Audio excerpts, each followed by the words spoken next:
What's up guys? Kumusta kayo? It's me again, Joseph Kate. So for today's video guys, let's talk about BPI Blue Rewards Card Credit Card Cash Advance. Paano nga ba mag-cash advance sa BPI Blue Rewards Card Credit Card ninyo? Magkano nga ba yung pwede nyong i-cash advance at saka yung interest rates, magkano nga ba, and then of course yung availment fee. At saka paano nga ba kayo magkaroon ng cash advance PIN sa BPI Blue Rewards Card Credit Card ninyo? Kasi hindi kayo pwedeng makapag-cash advance sa BPI Blue Rewards Card Credit Card ninyo kapag wala kayong cash advance PIN. Pag-uusapan natin yan sa vlog na to, yung process kung paano magkaroon at saka yung process ng pagka-cash advance using your BPI Blue Rewards Card Credit Card. Pero bago yun, nais muna kitang imbitahan na mag-subscribe sa YouTube channel ko kung bago ka pa lang kasi marami pa po akong isi-share ng mga tutorials, knowledge, and experience of mine in the future. Kaya naman huwag niyong kalimutan mag-subscribe para updated kayo lagi sa mga vlogs na i-upload ko. Yun lang po at sobrang maraming salamat po. So as you can see guys here, BPI Blue Rewards cardholders can avail of a cash advance minimum of 500 pesos by using their card at any BPI ATM or any MasterCard Visa affiliated ATM nationwide and worldwide. So, pwede naman pala guys kahit sa anong MasterCard, basta may MasterCard at Visa affiliated ATM lang kayo. Pwede naman pala kahit anong ATM, basta affiliated siya ng Visa and MasterCard.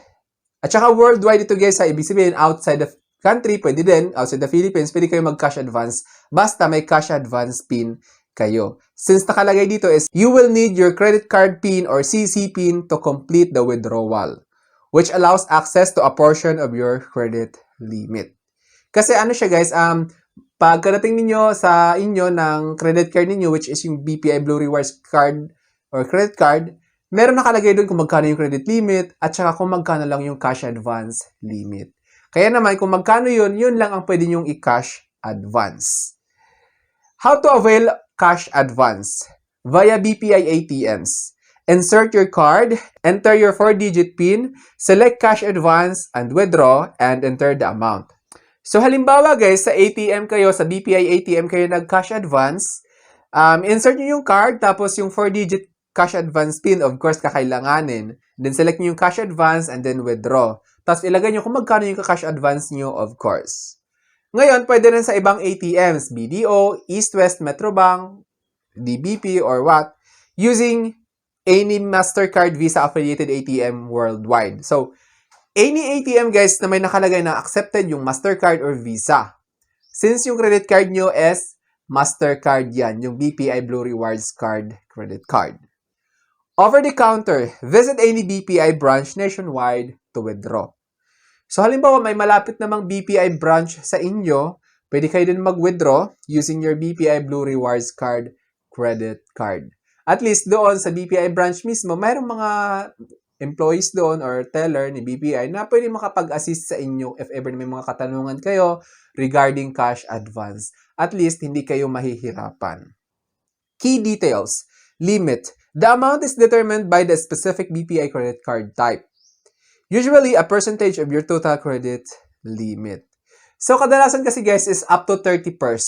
Pero pabago-bago yun. So, meaning, pag sinabing 30%, like for example, may 100,000 kayong credit limit sa BPI Blue Rewards Card credit card ninyo. Since 30% lang, so 30,000 lang yung pwede nyo makash advance dyan. Meron din namang up to 70%. Kaya naman, kailangan nyo i-check yung mail or sobre ng credit card ninyo kasi nandun nakalagay kung magkano lang yung pwede nyong makash advance sa BPI Blue Rewards Card credit card ninyo. Fees and interest. Cash advances incur finance charges and fees immediately upon withdrawal. Not just when you pay the statement balance. So, nice kung malaman niyo guys yung fees and interest, no? Yung interest rate nyo sa kinash advance ninyo is 3%. So, ano ibig sabihin nito? Bawat 100 pesos na kinash advance ninyo is 3% yung ipapatong on the next billing cycle. So like for example, nag-cash advance kayo ngayon ng 20,000 pesos. So magkano nga ba yung interest rate nun? Kasi 3% siya. So magkano yung 3% ng 20,000? It is around 600 pesos. Kaya naman on the next billing cycle, tuloy-tuloy lang yung 600 pesos hanggang sa ma-fully paid ninyo yung kinash advance ninyo.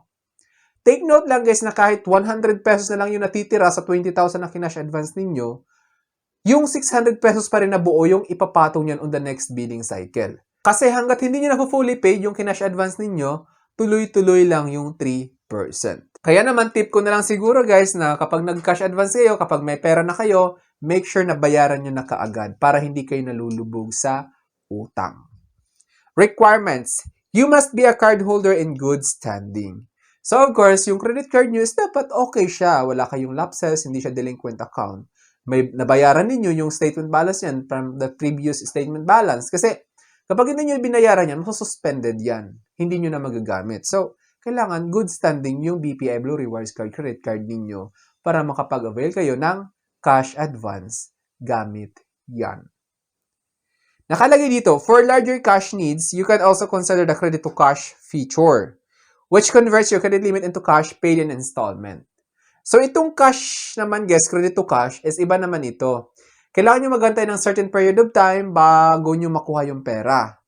Unlike sa cash advance using your BPI Blue Rewards Card credit card, pag may cash advance pin kayo, anytime, pwede kayo makakuha ng cash. Para lang kayo nag-withdraw ng savings niyo pero utang yun, no? Kahit outside the Philippines, pwede kayo makakuha. Compared to credit to cash, kailangan yung itawag sa BPI customer service na mag-avail kayo ng credit to cash. Yun nga lang, kinaganda dito is mas mababa lang yung interest rate. Kasi sa BPI Blue Rewards Card, 3% yon. Dito, minsan, umaabot lang ng 0.49% per month. Yun nga lang, may fixed monthly interest ito. At saka may fixed monthly payment or amortization. Since ito ay installment ninyo. So, kailangan nyo bayaran yun kasi pag hindi nyo nabayaran ng buo yung minimum or yung required payment per month sa kinash installment ninyo, papatungan ulit yun ng 3%.